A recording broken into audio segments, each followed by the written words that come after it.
Oh, well, good afternoon. Evening, I guess. It's about 5 o'clock. I'm not sure if you can call this $1 million rain yet or not, but we finished seeding yesterday, last night, I guess. And I got out, I sprayed one more quarter with glyphosate I wanted to spray. So we had seeded it 2 days ago, so it's not up yet. It hasn't germinated, so the glyphosate should just get the weeds that were there. Anyways, drills are back home.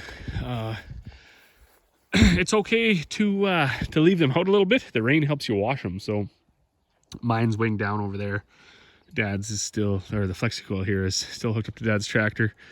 Got to wing it down yet, and then we'll leave them probably over where my tractor is. I'll take this water tank over there and I'll wash them off. Use the fire hose.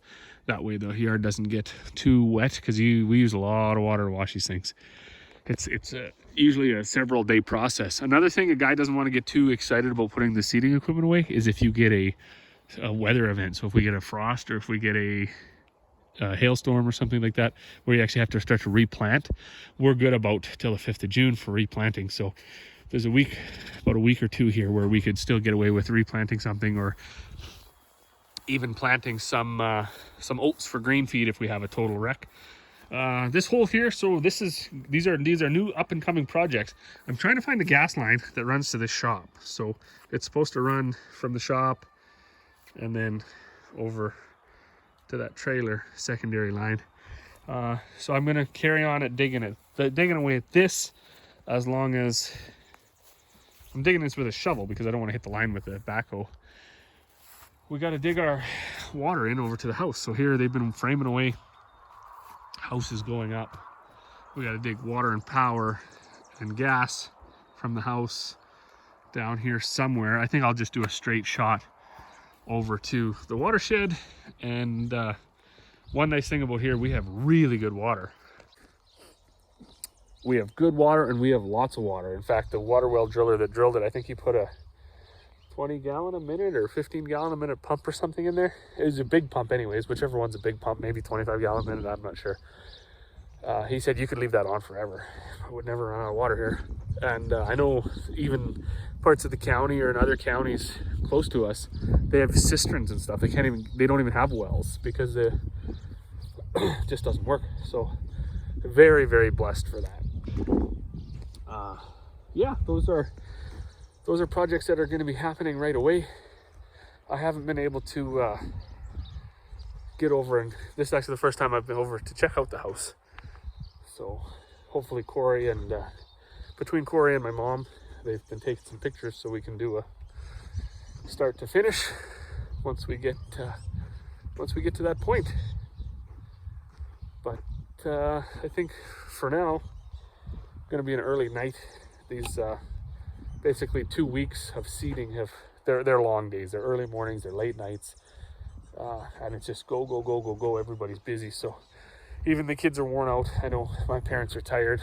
I'm tired, so early night tonight.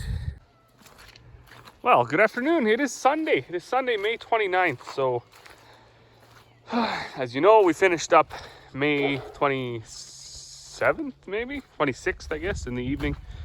So that was, I think, Thursday night we finished.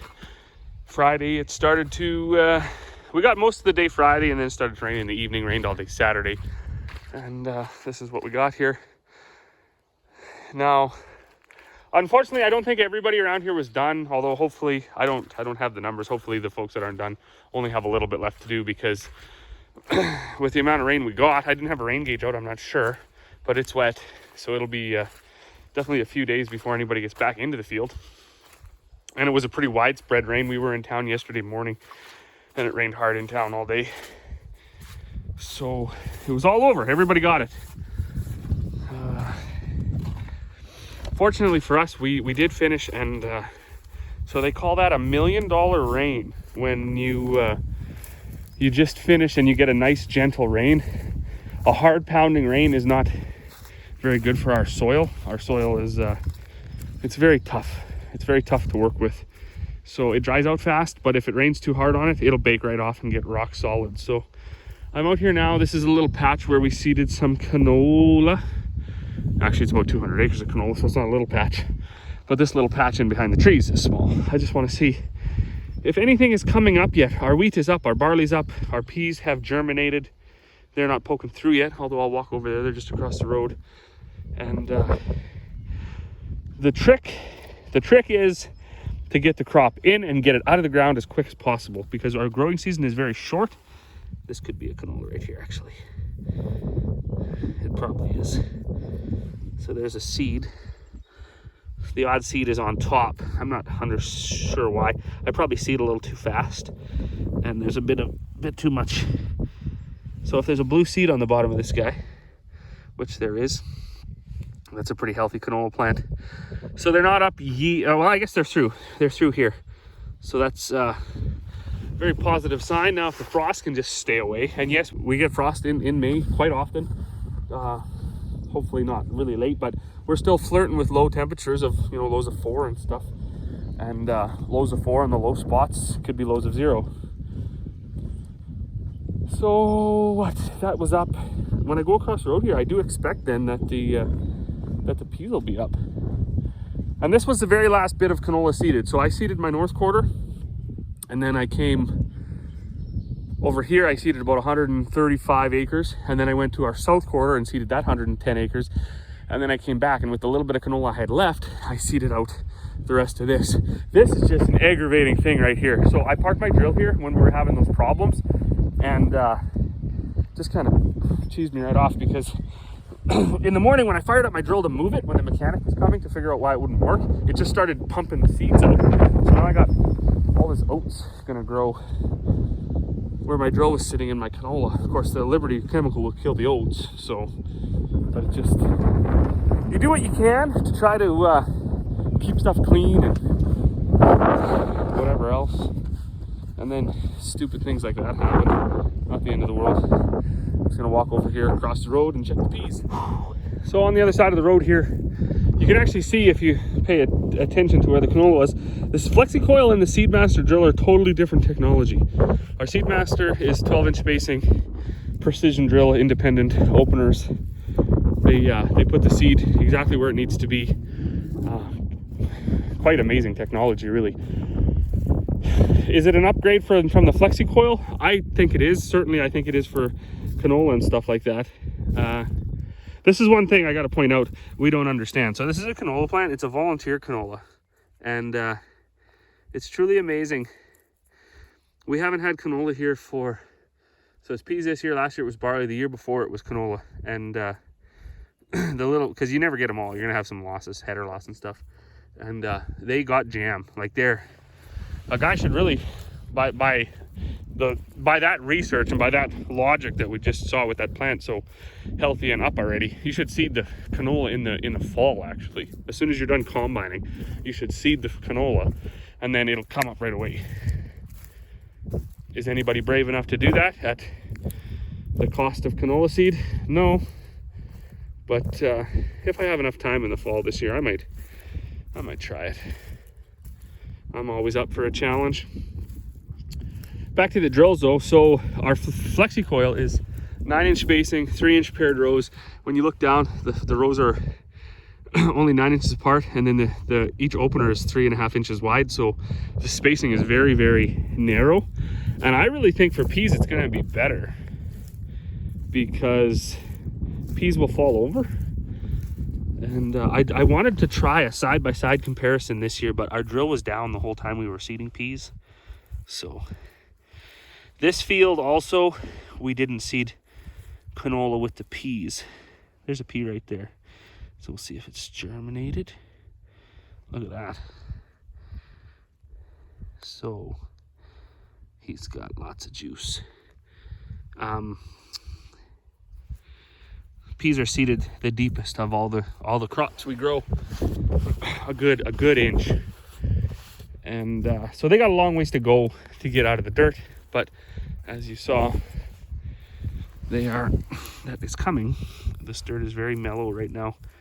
So there's no canola seeded with these peas. We did that because we have some not noxious weed problems here, but some problem weeds. And last fall we worked this and we sprayed it with Bonanza, which is a fall applied herbicide, and then you work that into the dirt. And there's another, no, that's not a pea. I should have brought Buddy. He's way better at finding the seeds than me. So we worked in that bonanza, and that's going to get a lot of stuff. It's going to get your wild oats. It's going to get a whole whack of broadleaves. Something called cockle we had on this quarter. I don't even know where it come from. Of course, when farmers have weeds, ourselves included, I mean, actually, we don't do it too much. I take quite a bit of responsibility for the wrecks that I have.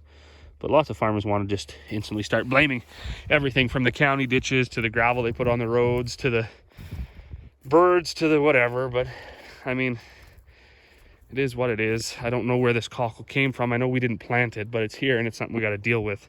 The first year we actually tried to pick it, and you can imagine on 200 acres how successful that was.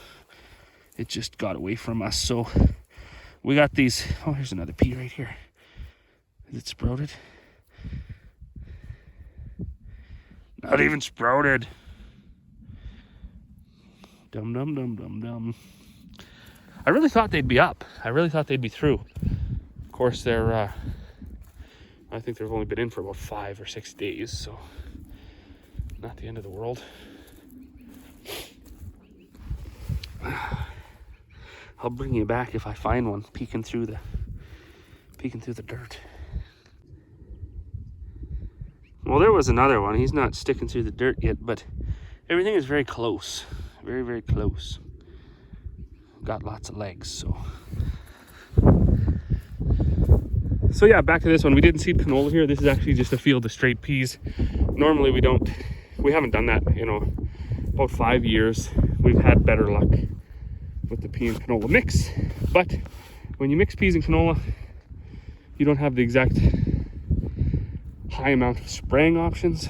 You don't really have much spraying options with peas as it is. But when you put canola with it, your spraying options go basically to wild oats. That's all you can spray for, it's wild oats.